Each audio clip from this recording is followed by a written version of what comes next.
നമുക്ക് ഇനി നാട്ടുകാർക്ക് പറയാനുള്ളത് കേൾക്കാം. തൃശൂർ കൈപിടിക്കാനുണ്ടായ കാരണം പൊതുജനം സ്പീക്കിംഗ്. മാറ്റം നല്ലതാണ്. ആൾക്കാർ ആഗ്രഹിക്കുന്നുണ്ട്. എന്തായാലും കുറച്ചാൾ ഒരു കൂട്ടർ ഭരിക്കുമ്പോൾ വേറൊരു ആൾക്കാർ വരാൻ ആഗ്രഹിക്കുന്നു. നന്നായി. ഭരണമാറ്റം നല്ലതാണ്. കോൺഗ്രസിന് ഒരു 10 കൊല്ലം ഭരിക്കട്ടെ. അവർ 10 കൊല്ലം ഭരിച്ചല്ലേ, അപ്പോൾ ഒരു 10 കൊല്ലം ഭരിച്ചുകൊണ്ട് കുഴപ്പമൊന്നുമില്ല. നല്ല അഭിപ്രായമാണ്.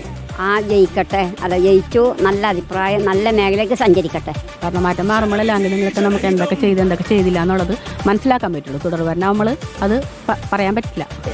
ഭരണം മാറിയത് എന്തുകൊണ്ടും നല്ലൊരു കാര്യമാണ്.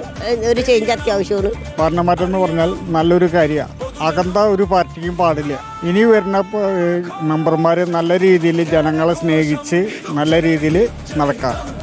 കുറെ നാൾക്ക് ശേഷം ഒരു ചേഞ്ച് അല്ലേ, അപ്പൊ അത് എന്തൊക്കെ ഉണ്ടാവും കാണാനായിട്ട് നല്ല ആകാംക്ഷയുണ്ട്.